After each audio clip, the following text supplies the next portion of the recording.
Les cuento que hace una semana, la semana pasada, el jueves pasado, yo me encontraba más o menos como por Corferias y como hacia las 4:30 de la tarde me llamaron de la portería.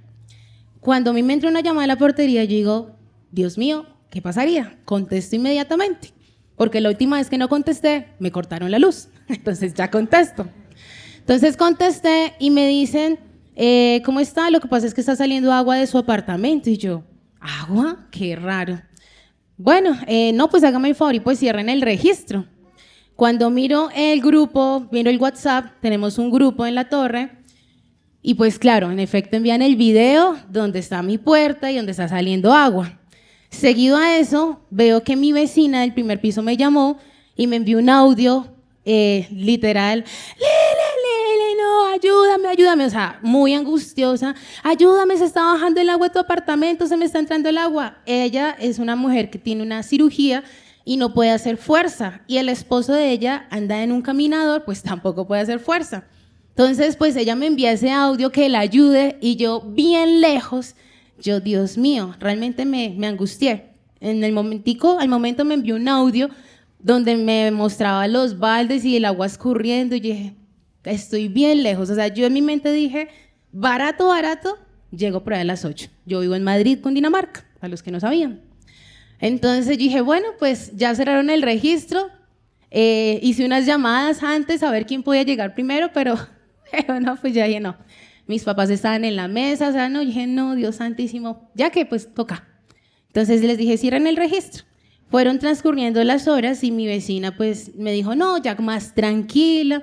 Me dijo, tranquila, pues ya aquí ya tenemos controlado. Me envió el video con los baldes ahí, el agua. Bueno, yo me fui para Madrid, fui con Sebastián y íbamos en camino, pasaron cosas en el camino y como que él me decía, tranquila, tengo que confesar que tan pronto supe, se me alcanzaron como así, como a aguar como los ojos, y porque me dio tristeza de escuchar hacia mi vecina. Sentí como, ¿por qué me pasa esto? ¿Sí? Pero bueno, empecé a pensar qué hay que se pueda perder. Porque pues me se entró el agua, se inundó su apartamento y dije, bueno, pues empecé a pensar y dije, no, pues no, o sea, no hay nada en el piso así grave.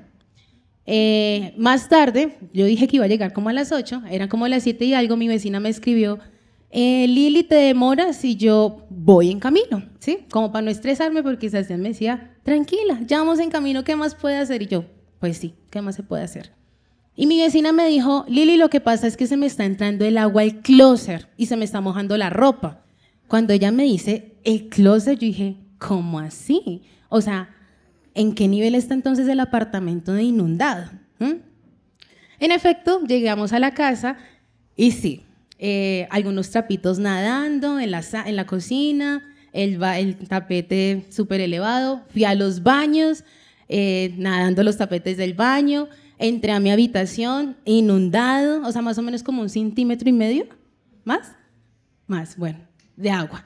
Yo empecé a recoger con el recogedor, Sebastián ahí con una toalla, y listo, y pasó. Hubo pérdidas, sí, se me despegó una puerta, las puertas no cierran, bueno, en fin. Hay cosas que se perdieron, tenía unas cámaras en el piso, unas cámaras fotográficas originales que justo había traído para que Juan las viera, pensaba venderlas, y pues son cámaras antiguas, se mojaron. Y la vecina me dijo, no, pues Lili, se le entró el agua al televisor. Y yo, Dios mío, yo ahorita plata, ¿de dónde? Para pagar televisores, no. Pero bueno, dije, tranquila, esperar a ver, pues ella lo desconectó. Bueno. Al final, pues se secó, se recogió. Hoy en día, bueno, el calentador se le entró el agua, pues tocó arreglar una llave, pero listo, ya. Pero tengo que confesar que ese día me sentí muy triste. Me sentí triste, esa es la palabra, triste. O sea, como que decía, o sea, ¿para qué? ¿Por qué me pasa esto en este momento? Pero bueno, ya después, al otro día, ya estaba tranquila, relajada, y una amiga me dijo, Lili, no, a mí una vez, o sea, empecé a conocer las historias de todas las inundaciones del mundo.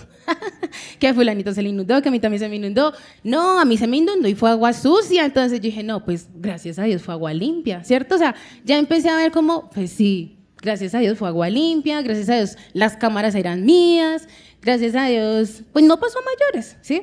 Gracias, gracias, gracias, o sea, empecé a dar gracias, pero tengo que confesar que no fue el día jueves a las 4:50 que me llamaron y que están medio angustia, no, realmente fue hasta el otro día. Vivimos en una cultura condicionada por las circunstancias y nos resulta más natural dar gracias cuando todo sale bien, ¿cierto? Cuando la salud nos acompaña, cuando la economía está, cuando la alacena está llena, pero cuando las cosas no están tan bien, el dar gracias cuesta un poco que salga de nuestra boca. Y quiero que leamos juntos Primera de Tesalonicenses, capítulo 5, del verso 16 al verso 19. Y vamos a hacer algo que hace mucho tiempo no se hace. Y es colocarnos en pie y vamos a leer la palabra del Señor. Si usted no la trajo, aquí a mi espalda va a salir. Y vamos a leerla en el nombre del Padre, del Hijo y del Espíritu Santo y anhelando en nuestro corazón que el Señor nos hable. Vamos a leer todos a una sola voz. Amén. Estad siempre gozosos, orad sin cesar. Dad gracias en todo, porque esta es la voluntad de Dios para con vosotros en Cristo Jesús. No apaguéis el espíritu. Amén. Pueden sentarse. El apóstol Pablo le estaba escribiendo aquí, pues claramente a la iglesia de Tesalónica, una comunidad, una iglesia joven que estaba enfrentando algunas situaciones. Enfrentaba persecución, incertidumbre, enfrentaba dolor y por lo mismo Pablo escribe esta carta. Escribe a la iglesia siendo conscientes de que el entorno no era perfecto, sino al contrario, de que iban a vivir dificultades. Y él no promete la ausencia de dificultades, porque así es la vida, ¿sí o no? Hay situaciones, hay subes, bajas, eso es lo normal. Y creo que está bien, porque si nuestra vida fuese lineal, sería aburridora, seríamos desagradecidos, ¿sí? Seríamos autosuficientes. Entonces Pablo, muy inteligentemente, le escribía a la iglesia de Tesalónica. Tesalónica era una ciudad portuaria muy activa y pues era por lo mismo un importante centro de comunicación, de comercio, y por eso Pablo tenía un propósito muy específico al escribir esta carta. Y de hecho, al finalizar el capítulo 5, él lo que busca y les dice, yo quiero animarlos, porque habían personas recién convertidas, hagan de cuenta como los que hace 8 días se bautizaron, ¿sí? Están empezando, son unos bebés, hermosos bebés, grandes bebés, ¿sí? Pero están empezando y necesitan ese apoyo. Así pasaba algo así en la iglesia de Tesalónica. Él quería darles unas indicaciones acerca de la vida cristiana. Y por eso él le dice al final, iglesia, quiero que conozcan, quiero que lean, quiero que escuchen la epístola, que conozcan Tesalonicenses, para que conozcan que yo, Pablo, estoy preocupado por ustedes. Qué bonito es saber que alguien se preocupa por uno, ¿no? Qué bonito es saber que alguien le dice, oye, me hiciste falta. Qué bonito es saber que alguien diga, ¿estás bien? ¿No le parece bonito? A mí me gusta. Y por eso me gusta hacerlo, ¿sí? Por eso les decía que al finalizar, Pablo insta en que la iglesia conozca, oiga, yo me preocupo por ustedes y quiero que en medio de lo que están viviendo sepan unas instrucciones. Por eso al iniciar en el verso 12, que no lo leímos, hay un título que si usted mira en sus Biblias puede tener el título de Pablo exhorta a los hermanos, o en otra versión dice instrucciones finales. La exhortación, algunos lo ven como el regaño, pero resulta que la exhortación es una acción de animar, rogar, persuadir, advertir a una persona a hacer algo con insistencia. Y mediante argumentos se hace esa exhortación, mediante razones o algo de una manera persuasiva. No busca obligar a la fuerza, sino apelar a la conciencia, al corazón, a la mente de una persona ¿Para qué? Pues para que tome una decisión correcta o corrija cierta conducta.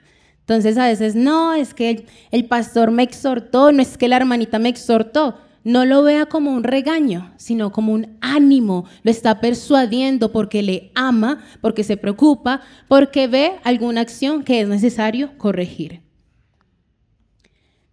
Entonces Pablo hace esta exhortación o tiene esta intención y vamos a profundizar en 4 aspectos de los cuales Pablo quiere exhortar, animar, persuadir a la iglesia de Tesalónica y en esta mañana a nosotros.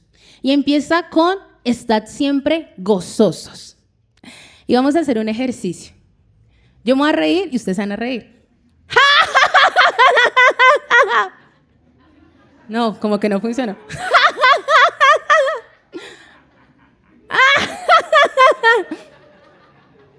Es que no está Yamile para que se...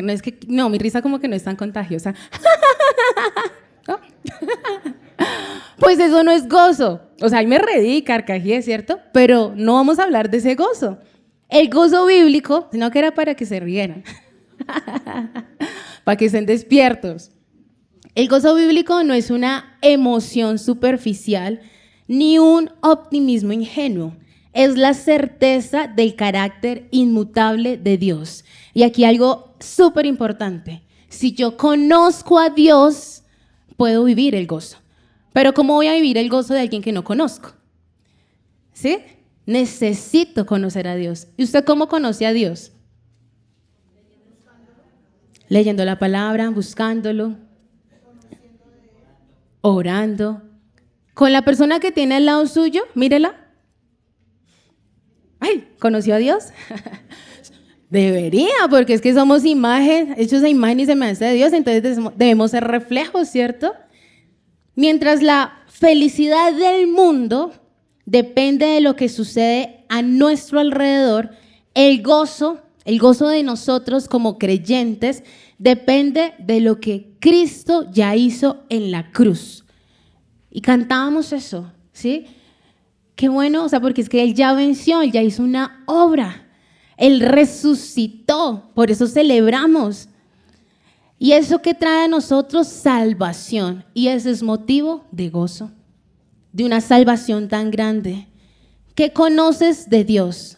¿Qué conoces de Dios? Les pregunto a ustedes. ¿Qué conoces de Cristo para vivir en su gozo? De pronto pueden decir, no, pues lo que veo en las películas de Semana Santa o quizás lo que vi en Chosen. ¿Qué conoces de Cristo? Y es una buena oportunidad para que analicemos qué tanto lo buscamos en su palabra, porque si queremos conocer a Dios, a Jesús, pues la principal respuesta está en la palabra, está en su palabra. Podemos estar alegres porque entendemos que Dios es bueno. ¿Cuántos creen eso? ¿Cuántos lo creen? Él es la fuente de toda bondad. El gozo en Cristo no quiere decir o no niega el dolor. ¿Cuántos han sentido dolor? ¿Cuántos han sentido dolor? Dolor físico, dolor emocional. Hay diferentes dolores, ¿cierto? Y a veces pensamos que tener fe significa no llorar. Que estar gozoso significa nunca sentir tristeza. Que un cristiano verdadero siempre debe estar sonriendo. Pero la Biblia no propiamente enseña eso. Jesús, ¿qué dice? Jesús lloró, ¿cierto? David lloró. Pablo también conoció lo que fue el sufrimiento. Los sentimientos hacen parte de nuestra vida. Bendito es el Señor, de que nos ha hecho seres que sienten, que viven, que se duelen, que se alegran, ¿cierto? Significa que aun cuando las lágrimas aparecen, la esperanza permanece cuando vivimos el gozo del Señor. Podemos llorar, pero también podemos seguir confiando. ¿En quién? ¿En quién? En Dios. Podemos sentir miedo, pero seguir creyendo, ¿cierto? ¿Cuántos no han hecho cosas y tienen miedo? Pero se lanzan. ¿Pero por qué? Porque se cree, ¿cierto? Hay que hacerlo. Podemos estar atravesando un valle y seguir diciendo, Dios está conmigo. Como escribió el profeta Habacuc, aunque la higuera no florezca, ¿cierto? Con todo yo me alegraré en el Señor. El gozo constante prepara el terreno para la gratitud. Y el título de esta enseñanza es Gratitud en todas las temporadas. Porque así como existen las estaciones, aunque aquí en Colombia no las tenemos, pero existe la primavera, el otoño, el invierno, el verano, ¿cierto? Aquí es la niña y el niño, lluvia y seco, sí. Pero existen temporadas en el clima, existen temporadas en nuestra vida, pero en todas lo que busca el Señor es que seamos agradecidos. El gozo constante prepara el terreno para la gratitud. Entonces, si usted está tomando nota, el primer aspecto importante es estar gozosos. Amén. Estad siempre gozosos. El segundo aspecto es orad sin cesar. Y he escuchado predicaciones cuando dicen, no, pero sin César, menos mal aquí nadie se llama César, ¿cierto? Ay, Julio César, Julio. Pero oramos con el hermano Julio. Pero el orar sin cesar hace referencia a orar siempre, en todo momento. En medio de la prueba, esto está en el verso 17, la comunión ininterrumpida con nuestro Padre. Eso nos fortalece. Y volviendo a mi situación del jueves, o sea, de verdad, aunque en ese momento de verdad, o sea, lo que fue el resto de la tarde, yo decir gracias, no, yo no recuerdo haber dado gracias, pero sí todo el tiempo estaba, Dios mío, por favor, mira a la vecina, Dios, tan, Señor, ¿sí? O sea, en todo el momento estaba como en esa constante, o sea, iba en el bus, necesitaba tener como esa confianza, esa seguridad y ya cuando como entré en calma, pero de verdad soy consciente y le pido perdón a Dios porque en ese momento no le di gracias por la circunstancia. Por eso esta palabra claramente el Señor me la regaló primero pues a mí, ¿sí? Pablo dice, orad sin cesar. Esto no significa que debemos pasar las 24 horas de rodillas. Significa desarrollar una dependencia continua de Dios. La oración, iglesia, es lo que sostiene nuestro gozo. Esa comunicación con Dios sostiene nuestro gozo. Porque cuando dejamos de hablar con Dios, comenzamos a hablar demasiado con nuestra mente, con nuestros pensamientos, con nuestros problemas. Y yo de verdad prefiero hablar con Dios y no estar hablando con las preocupaciones. O sea, me anticipo y me preocupo por cosas que nada que ver. Prefiero hablar con Dios. ¿Tiene sentido o no tiene sentido? Que hablemos más con Dios que con nuestros propios problemas o nuestras preocupaciones o angustias. Cuando dejamos de mirar a Dios, comenzamos a mirar únicamente nuestras circunstancias. Y nos enfocamos en eso y nos olvidamos de lo que Él ya ha hecho y de lo que está haciendo. Y cuando miramos solamente las circunstancias, fácilmente es perder la esperanza. Es muy fácil, porque solo se nos ocupa y tenemos la vista en los problemas. Pero cuando enfocamos nuestra oración, nuestro gozo y una oración y una comunicación ininterrumpida con Dios, las cosas cambian. Los que son esposos, los que tienen hijos, ¿se imagina su vida sin hablar con su esposo? ¿Se imagina su vida sin hablar sin su hijo, sin su hija? ¿Se imaginan eso? Las mascotas no nos pueden responder. Bueno, hacen mao, pero es lo mismo a que te digan, hola mi amor, ¿cómo estás? ¿Es lo mismo? Por supuesto que no. ¿Usted podría vivir sin la voz de su esposo? ¿Usted podría vivir sin la voz de su esposa? ¿Usted podría vivir sin la voz de sus hijos? ¿Podemos vivir sin la voz de Dios? Por eso Pablo conecta el gozo, la oración y la gratitud. La oración cambia nuestra perspectiva y hay situaciones que no podemos cambiar inmediatamente. Yo no podía, si quisiera, coger una aspiradora y secar todo el agua. No podía, y menos si estaba bien lejos. No podía llegar así, teletransportarme, ese poder, quisiera tenerlo, pero no podía, era la realidad. Pero miren que la oración sí puede cambiar lo que estaba sintiendo en ese momento. La angustia, el temor. Obviamente le comenté a mis papás y pues ellos también, ¿qué se pusieron a hacer? A orar. ¿cierto? Nosotros ya no somos los mismos frente a un problema cuando oramos. ¿Les ha pasado? ¿Le ha pasado? Chévere, ¿cierto? Qué bonito es eso. Qué gratificante es eso, saber que Dios nos escucha, saber que Él cambia, que Él transforma las circunstancias. No es cuestión de magia, de hecho, es cuestión de fe. Es cuestión de fe. Antes decíamos, no puedo con esto. Después de orar, podemos decir, no puedo con esto solo, pero Dios está conmigo. Antes, no sé qué voy a hacer. Después, no sé qué voy a hacer, pero sé en quién he confiado. Claro, yo no tengo la razón, no me las sé todas, pero Dios sí. Y si mi confianza está puesta en Él, las cosas cambian. Antes, ¿pero por qué me está pasando esto? Yo dije, ay no, Dios, en este momento eso no. Pero después, Señor, ayúdame a atravesar esto contigo. Lo tengo que vivir. En el mundo tendremos aflicción, dijo Jesús a sus discípulos, pero confiad. Yo he vencido al mundo. Eso es oración. Pablo refuerza esta unión entre la oración y la gratitud.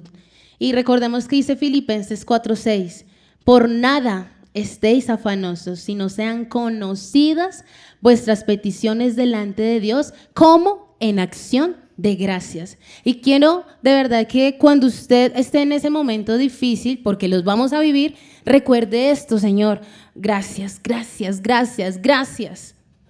Presento esto en acción de gracias. No entiendo lo que está pasando, me duele lo que está pasando, pero gracias, gracias. El poder de la gratitud es tan fuerte que inclusive si una persona a usted le hace algo malo, lo pisó, lo cerró, todo bien, gracias.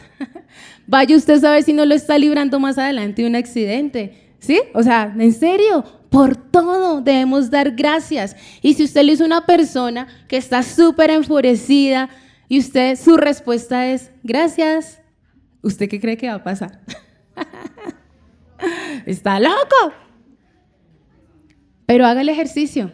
Cuando lo estén mirando mal, cuando le hagan algo feo, de verdad, seamos reflejos de Jesús y gracias. Le aseguro que algo va a pasar. En todo tiempo, dad gracias. El tercer aspecto es la gratitud. Y no es cualquier gratitud, es la gratitud en todas las situaciones. Eso dice el verso 18. Dad gracias en todo porque, dice la palabra, esta es la voluntad de Dios. Ni siquiera está diciendo Pablo, no, es que esto es lo que deben hacer. Den gracias en todo, y mire, en todo, no por todo, sino en todo momento. ¿Por qué? Porque es la voluntad de Dios para con vosotros. La gratitud no nace de una vida sin problemas, sino que nace de una vida que está rendida a Dios. El apóstol no dice dad gracias por todo, agradeciendo, porque pues uno podría decir, sí, ya le voy a dar gracias por el mal, por esta enfermedad que me llegó, sí, gracias.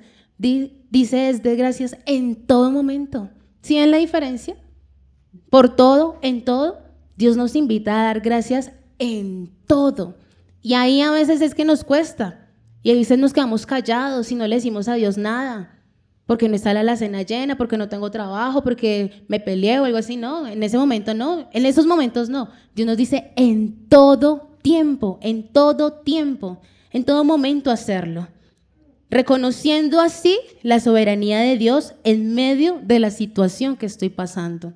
La gratitud en la Biblia es una postura de fe frente a escenarios. Por ejemplo, cuando tenemos un escenario de la prueba y el dolor.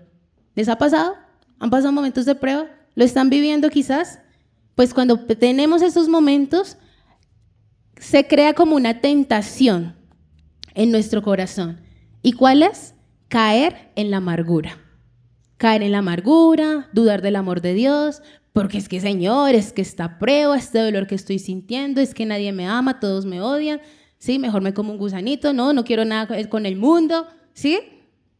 Y pensamos que eso es el todo y nos volvemos amargados. Caemos en la duda de lo que Dios ha hecho por nosotros. Pero ¿qué pasa aquí? ¿Cuál debería ser la respuesta? El confiar. Confiar que Dios todo lo usa para nuestro bien. ¿Qué dice Romanos 8:28? Y sabemos que Dios hace todas las cosas. Cooperen. No es que Él haga las cosas, Él permite que todas las cosas que nos pasan cooperen para bien. ¿Sí? Amén. Y esto que permite moldear nuestro carácter. Porque en medio de la prueba, en medio del dolor, como que nos quitan un pedacito de la amargura, de la rabia, y Él empieza a moldear para que confiemos, para que demos gracias. Hay otro escenario muy común, y es que caemos en la rutina, en lo cotidiano. Y aquí surge una tentación de caer en la apatía, en el aburrimiento, en la queja, y todo se nos hace tan normal. Oiga, y no agradecemos ni por el frío. O sea, yo digo, gracias Señor porque puedo sentir. ¿Cuánta gente en Europa está asándose? ¿Ah? Yo prefiero el frío. Pero es que nos volvemos tan quejambrosos y no agradecemos. Nos quejamos por todo. Después de que pasó esto de mi apartamento, el sábado fui donde mi vecina y ella es una mujer tan bonita, tan linda, inspira tanta luz. Y después de que hablamos y nos reímos de la situación, yo le dije, bueno, señora Jennifer, ¿y usted cómo está? Y ella lleva 1.5 años sin poder trabajar porque le hicieron una cirugía de la columna y no le quedó tan bien y a raíz de eso le salió un tumor.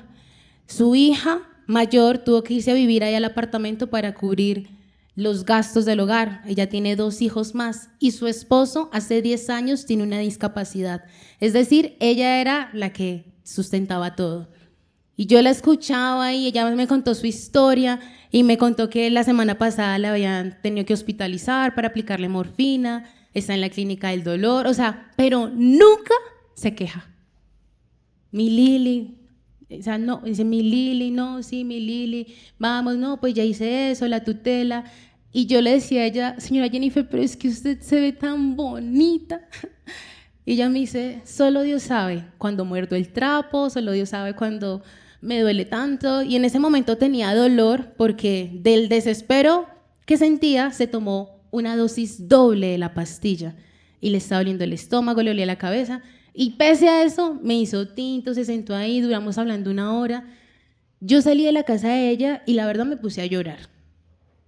Y le dije, Dios, qué desagradecida soy. Perdón. Y esta semana que he estado en mi casa y he pasado por situaciones y estoy lavando la loza y miro hacia el primer piso y gracias Señor, gracias por esto. Gracias por lo que estoy viviendo. O sea, no puedo ser desagradecida. No puedo caer en la costumbre. No puedo volverme aburrida por todo lo que Dios hace conmigo. Es que es el colmo. Es el colmo. No puedo ser así. ¿Cómo puedo corresponder de esa manera a Dios? ¿Cómo podemos ser así con Dios cuando Él nos lo da todo? Todo. Claro, no le estoy diciendo que allá y aquí me pasó esto, obvio. Pero mire que el Señor nos invita a dar gracias. La respuesta es la gratitud. Valorar el sustento diario, valorar el aliento de vida, valorar la lluvia, valorar el sol, valorar estos ojos que pueden ver. Los que me conocen saben que yo amo ver los atardeceres. Y publico a veces y cada vez que alguien me pregunta, yo le digo a la persona, es que gracias a Dios nos dio ojos para ver, porque a veces lo hacemos tan normal.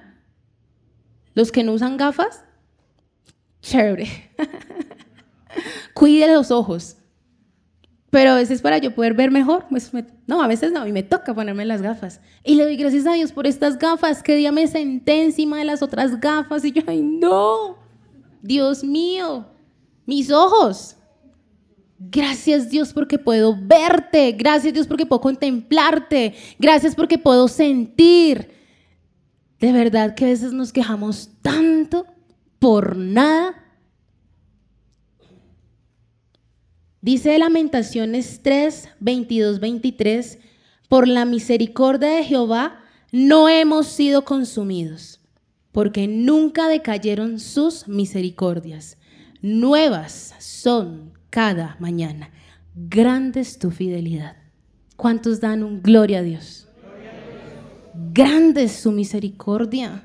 ¿Se imagina si la fidelidad de Dios, si la esencia de Dios no fuera a ser como es Él? Siempre pienso eso. Que a veces uno se levanta, gracias, y qué tal que el Señor se haya quedado dormido. No, qué tal que el Señor se le haya olvidado enviarle el agua, la luz. ¿Se imagina? Pero no, Él es fiel. Grande es su misericordia y la palabra dice que son nuevas cada mañana. Cada mañana, todos los días. Y nos quejamos tanto, iglesia, que qué pereza. Yo digo, Señor, perdóname, que a mí me da vergüenza con Dios. Qué vergüenza con Dios. Cada uno carga sus propias cosas, ¿cierto? Pero de verdad, en todo, dice la palabra, en todo, demos gracias, gracias, gracias. En el escenario de la abundancia y del éxito, la tentación es caer en la autosuficiencia, en el orgullo. Yo puedo con todo. Tengo el dinero, tengo las personas, tengo el tiempo, tengo la casa, tengo el carro, tengo el automóvil, tengo esto, tengo lo otro, yo soy. Yo tengo el poder, yo tengo el control, yo. ¡Ey! ¿Será que tú te creaste solo? ¿Te creaste sola? Porque aquí no hay respuesta hacia la gratitud, porque nosotros debemos reconocer que todo proviene de Dios. ¿Qué dice Santiago 1:17? Toda buena dádiva y todo don perfecto desciende ¿de dónde? De lo alto, del Padre de las luces, en el cual no hay mudanza ni sombra de variación. Este versículo nos enseña de verdad que todo lo que nosotros recibimos, todo lo bueno, proviene de Dios, quien nunca cambia, que siempre es fiel. Y ahora hay algo muy importante, porque es que a veces le echamos la culpa a Dios o le echamos la culpa al diablo y no nos damos cuenta que somos nosotros. Que comí mal, que le eché mucho colesterol, que no hice ejercicio, que no me puse las gafas y ay no, Señor, estoy ciega, estoy gorda, estoy esto, estoy lo otro, no escucho. ¿Y te estás cuidando? Ay no, Señor, es que me insultaron ahí en la calle. ¿Estás leyendo la palabra para saber qué tienes que responder? Culpamos y la pregunta es, ¿qué estamos haciendo también nosotros por nosotros mismos? Dios lo ha hecho todo y sigue haciendo cosas por nosotros. ¿Qué estamos haciendo nosotros por nosotros mismos? ¿Nos hablamos mal? ¿No nos cuidamos? ¿No nos protegemos? ¿Tenemos conversaciones tóxicas? ¿Estamos con gente que nos daña? ¿Qué estamos haciendo nosotros por nosotros mismos? En esta mañana debemos recordar y reconocer que Dios permanece siempre bueno, aun cuando las circunstancias no son buenas. No damos gracias por el dolor, pero damos gracias porque Dios está en medio de nuestro dolor. No damos gracias por la enfermedad, ¿cierto? Pero sí podamos dar gracias porque aún en medio de la enfermedad Dios está. No damos gracias por la pérdida, ¿cierto? Pero podemos dar gracias porque Dios sostiene nuestro corazón cuando perdemos, cuando alguien parte, cuando alguien se va a otro país y nos duele. Pero demos gracias, porque en medio de ese dolor que sentimos, Dios está. No damos gracias por el problema que existe, sino porque el problema no tiene la última palabra. La última palabra la tiene Dios. La gratitud cristiana no nace de una vida sin problemas, nace de una vida que está rendida a Dios. Y quiero preguntarles, no para que me respondan, ¿qué está ocupando más espacio en nuestro corazón? ¿Aquello que nos falta o aquello que Dios ya nos ha dado? Voy a repetirlo. ¿Qué está ocupando más espacio en tu corazón, en tu mente? ¿Aquello que nos falta o aquello que Dios ya nos ha dado? Él ya nos envió a su Hijo, ya nos dio a su Hijo Jesús, ya nos dio una salvación. Tenemos vida, pero pensamos en lo que perdimos. Tenemos personas que nos aman, pero pensamos en quien ya se fue. Tenemos provisión, pero pensamos en aquello que todavía no tenemos y nos preocupamos. Tenemos un Dios que nos ha sostenido durante años, pero cuando llega una dificultad, actuamos como si Dios no existiera, como si Él nunca hubiese estado. Por eso necesitamos aprender a practicar la gratitud. La gratitud no siempre será un sentimiento, habrán momentos en los que de verdad no tendremos ganas de agradecer. Yo les digo, el jueves durante que pasó eso, no me salió el gracias. Por eso esta palabra es para mí. No siempre agradecemos porque sentimos gratitud. Algunas veces agradecemos porque hemos decidido confiar. No lo veo, pasó esto, pero confío. Gracias. Tú estás, Señor. En medio de esto tú estás. Gracias, gracias, gracias. Dad gracias cuando recibimos lo que esperábamos. Dad gracias cuando no recibimos lo que estamos esperando. Dad gracias en medio del dolor. Dad gracias en medio de que las cosas pasan y no las entendemos, porque hay cosas que, yo digo, Señor, cuando esté allá en el cielo me explicarás, porque acá no, hay cosas que no vamos a entender, que vamos a tener que aceptarlas, pero ¿cómo, Señor? Da gracias. Si das gracias, quizás va a alejarse más la queja y el cuestionamiento del por qué pasó eso, y vamos a pensar en agradecer, y Él se va a encargar de llenar nuestros pensamientos. Y el último aspecto, el peligro de apagar el fuego del Espíritu. No apaguéis el Espíritu, dice el verso 19. Y esta exhortación final está directamente conectada con los 3 versículos que hemos visto anteriormente. El lenguaje bíblico de Espíritu Santo es representado como un fuego. Y eso lo vemos en la palabra, en Hebreos, en Timoteo. Dice, por lo cual te aconsejo que avives el fuego del don de Dios que está en ti por la imposición de mis manos. ¿Qué creen ustedes que apaga el fuego del Espíritu? La queja, el pecado, la continua murmuración, el descontento, el resentimiento. Cuando nos negamos a dar gracia, apagamos el fuego del Espíritu, endurecemos nuestro corazón y ahogamos su voz. ¿Qué aviva el fuego del Espíritu? Gozo, ¿qué dijeron? Orar. Venir acá, ¿será que de pronto? El gozo, la oración, una oración dependiente, la gratitud claramente, constante en todo tiempo, mantiene esa llama encendida. La adoración, la alabanza, permitiéndonos discernir la voz de Dios y experimentar una paz en medio de la tormenta. La gratitud no cambia necesariamente nuestras circunstancias, ¿sí? Así demos gracias, puede que lo que estamos viviendo, se inundó el apartamento, no va a cambiar por obra de magia, pero sí cambiará lo que está en mi corazón, cambiará la perspectiva, como veo las cosas. No podemos controlar las estaciones de la vida, pero sí la actitud con la cual estamos respondiendo. ¿Cómo estamos respondiendo? ¿Cómo estamos actuando? ¿De qué manera nos estamos enfrentando ante lo que vivimos? Y hay una historia de la vida real, con esto finalizo, y me causó muchísima gracia. Durante la Segunda Guerra Mundial, una cristiana holandesa llamada Corrie ten Boom, no sé si se pronuncia así, perdón, y su hermana Betsy. Estas 2 mujeres creyentes fueron arrestadas por los nazis. Es una historia de la vida real. ¿Por qué fueron arrestadas? Porque ellas estaban escondiendo familias judías en las casas de ellas. Entonces, ¿qué pasó? Pues las descubrieron y ambas terminaron en un nefasto campo de concentración. Un lugar marcado de crueldad. Yo le doy gracias a Dios de que no nací en esa época, ¿sí? Sino en esta, porque me imagino que debe ser algo muy tenaz. Un frío extremo, el trabajo forzado, la muerte constante, o sea, haga de cuenta que estaban como secuestradas.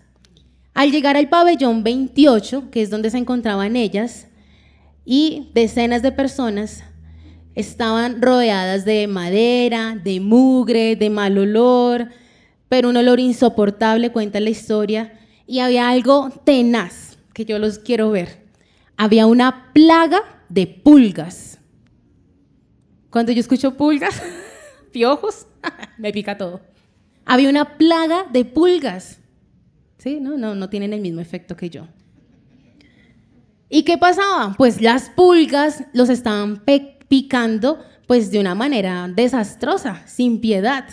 En medio de esa miseria, Betsy sacó una pequeña Biblia que había logrado esconder en medio pues de esa situación y leyó justamente el pasaje que nosotros acabamos de leer. Primera de Tesalonicenses 5, del 16 al 18, donde, vuelvo a leer, estad siempre gozosos, orad sin cesar, dad gracias en todo, porque esta es la voluntad de Dios para con vosotros en Cristo Jesús. Betsy miró a su hermana y le dijo, ven, Corey, tenemos que dar gracias por todo en este pabellón. ¿Y qué pasó? Pues su hermana, horrorizada, le respondió, ¿qué? Puedo dar gracias a Dios por la Biblia, hermanita, claro que sí. Por el hecho de que estamos juntas, gracias a Dios. Por la salud que nos llega, gracias a Dios. Por lo que nos queda en medio de lo que estamos viviendo. Pero jamás, de los jamases, daré gracias por esa plaga de pulgas. Nunca lo voy a hacer. ¿Qué pasó? Pues Betsy la miró y la hermana le dijo, tenemos que dar gracias. Entonces, en medio de eso, la hermana insistió y oró, dando gracias a Dios, incluso por las benditas pulgas. Pensó que su hermana había perdido el juicio, la otra hermana. Y durante semanas ocurrió algo extraordinario en el pabellón 28. Estas mujeres pudieron dirigir los cultos, hacer las celebraciones que siempre hacían, y los guardas, las personas que iban allá, no se metían con el pabellón 28. Entonces, pues, ¿qué generaba esto? Que docenas de prisioneros oraran, en medio de eso compartían el evangelio, y pues como las guardias no iban, y normalmente cuando las guardias iban, brutalmente estaban ininterrumpiendo lo que ellos hacían. Y no interrumpir de, ya cállense, sino que ininterrumpían con golpes cualquier reunión. Sin embargo, a este pabellón nunca entraban, y lo que hizo fue que las mujeres disfrutaran de una libertad espiritual inexplicable en la boca. Meses después descubrieron el motivo. ¿Cuál creen que ustedes fueron? Las guardias se rehusaban rotundamente a entrar al pabellón 28 a causa de las insoportables pulgas, por las cuales dieron gracias. Las pulgas, que para Corey eran un instrumento de tormento, en realidad se convirtieron en el escudo protector de Dios para que su palabra fuera predicada y decenas de mujeres encontraran la salvación antes de morir. Corey, esta mujer, no dio gracias porque las pulgas dolieran, sino porque aprendió que Dios tenía el control incluso de lo más insignificante y molesto que podemos tener. Demos gracias.